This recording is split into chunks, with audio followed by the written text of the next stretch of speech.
जय श्री कृष्ण, जय श्री कृष्ण, जय श्री कृष्ण हरे, जय श्री कृष्ण, जय श्री कृष्ण, जय श्री कृष्ण।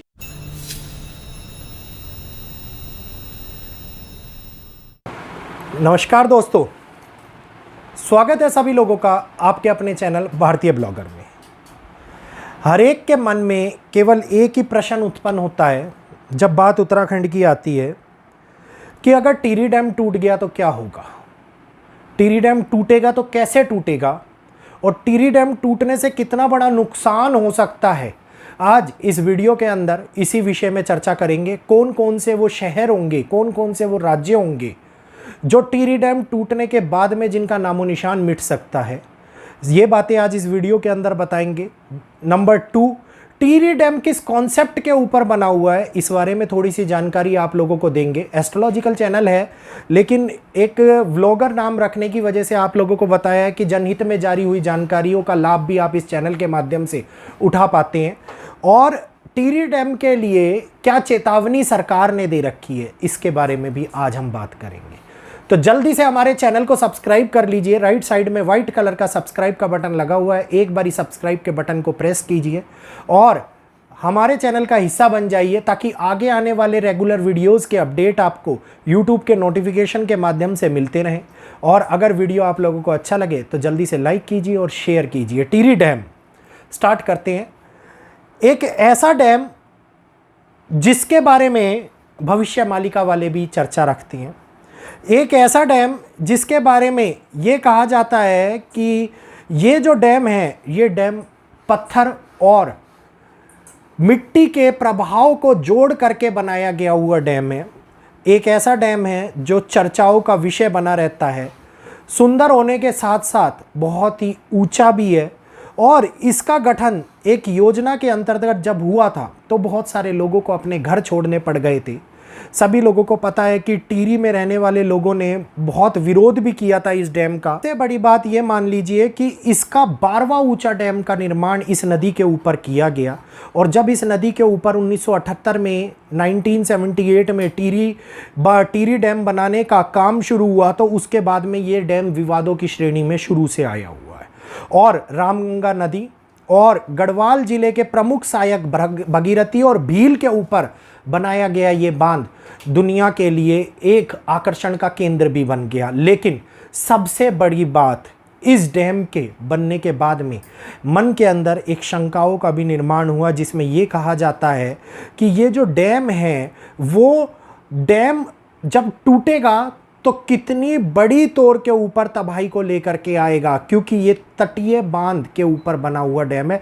और तटीय बांध निर्माण प्रणाली और एबकेमेंट प्रणाली का दो तरीके से इन बांधों का निर्माण हुआ जाता है। एक कंक्रीट और लोहे के माध्यम से बनती है और एक मिट्टी और पत्थर के माध्यम से बनती है। तो टिहरी डैम का निर्माण मिट्टी और पत्थर के माध्यम से उत्पन्न होने वाले पहाड़ों के रास्ते को ब्लॉक कर करके बनाया गया डैम है। इस डैम को तटीय बांध भी कहा जाता है। और ये तटीय बांध को मिला करके एक ऐसा पहाड़ का निर्माण हो जाता है जिसके मध्य में सोलिड मटेरियल का भी उपयोग किया जाता है। जानकारी इसलिए दे रहा हूं क्योंकि बहुत सारे लोगों को जानना होता है कि इस प्रकार से इतने बड़े डैम का निर्माण होने के बाद हम लोगों को किस प्रकार की सावधानियां बरतने की आवश्यकता आगे दिखाई देती है। क्योंकि इस डैम की जो श्रेणी रखी गई है वो रखी गई है 8 की तीव्रता के भूकंप से ज़्यादा का भूकंप अगर आ जाता है, ध्यान से सुन लीजिएगा, 8 की तीव्रता से अगर ज़्यादा का भूकंप आ जाता है तो ये डैम, टिहरी डैम जिसका नाम है, ये टूट सकता है। क्योंकि इस डैम के अंदर ग्रेविटी डैम को भी कहा गया है इसको। और ग्रेविटी डैम जैसे भी तैयार होते हैं ये उसके विपरीत में वर्क करता है, क्योंकि इस डैम के संबंधित इतिहास के अंदर कई प्रकार के सवाल भी उत्पन्न होते हुए नज़र आते हैं। इसके अंदर इस डैम की जो तटीय डैम है, इसकी श्रृंखला 8 के ऊपर के भूकंपों को झेलने के नहीं है। और जो ये जोन में आता है वो जोन भारत के लिए एक भूकंप जोन माना गया है। और भूकंप जोन की अगर मैं बात करूं तो जोन 5 के अंदर ये आता है। यहाँ पे भूकंपों की संभावना बनी रहती है। अब भूकंपों की संभावना बनी हुई है, इसलिए अगर कभी भी, आजकल नॉर्मल सी बात हो गई है, आप लोगों ने देखा कि अमेरिका के अंदर भी 8 के ऊपर का भूकंप आया, इससे पहले यूरोप में भी 8 के ऊपर का भूकंप आया। और अगर हिमालयन रीजन जिसमें 8 की तीव्रता के भूकंप आने की संभावना हमारे साइंटिस्टों ने रखी गई है, और हमारे साइंटिस्टों ने बोला है कि आगे आने वाले 2 से 3 सालों में 8 की तीव्रता से ऊपर का भूकंप भारत के अंदर आ सकता है। तो इस डैम के अगर आसपास के एरियो के अंदर ये भूकंप आता है तो ये डैम पूर्णतः ध्वस्त हो जाएगा। और ये डैम अगर टूटा तो तबाही इतनी भयानक होगी जिसके कारण आप लोगों को, अभी तो हम ये सोच रहे हैं कि धराली और थराली जैसे मुद्दे उठ रहे हैं, लेकिन अगर ये टूटा तो आधा देहरादून पानी की चपेट में आ जाएगा। ये टूटा तो ऋषिकेश, हरिद्वार का नामो निशान मिट जाएगा। ये टूटा तो यूपी के बुलंदशहर से लेकर के हापुड़, मेरठ और दिल्ली तक के आधी दिल्ली पानी के अंदर पूर्णतः जलमग्न हो जाएगी।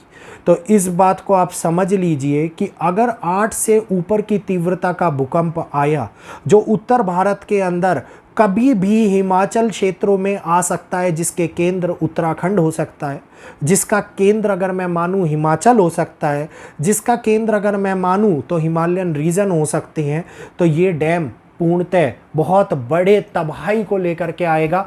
परमाणु बम से भी बड़ा विस्फोट जल का इस समय के ऊपर आप लोगों को देखने को मिलेगा। और भविष्य में, क्योंकि बहुत पुराना डैम है और डैम भी तटीय डैम है, जिसके अंदर मिट्टी और पत्थरों का प्रयोग कर करके एक पहाड़ नुमा आकृति का निर्माण किया गया, लोगों को विस्थापित किया गया, उन जगहों से, उनके घरों से, उनके गाँव को निकाला गया। तो ये समस्या हमारे सामने आगे आने वाले सालों के अंदर कभी भी देखने को मिल सकती है। इस समस्या से ये आप बात समझ लीजिए कि जो दिल्ली, बुलंदशहर, हापुड़, पीलीभीत, मेरठ, ये सारे के सारे शहर पूर्णतः जलमग्न हो जाएंगे। नामो निशान मिट जाएगा कि यहाँ पे कभी भी जनसंख्या रहा करती थी।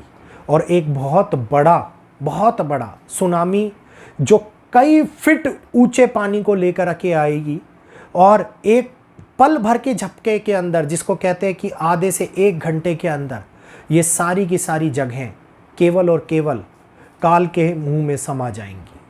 तो उम्मीद यही करेंगे कि इस प्रकार का भूकंप कभी भी यहाँ पर ना आए, क्योंकि ये भूकंप जब इतने बड़े खतरे को दिखा रहा है, और इस भूकंप के कारण इतने लोगों को, जिसमें क्या मैं अगर बात करूं तो तकरीबन 2 से ढाई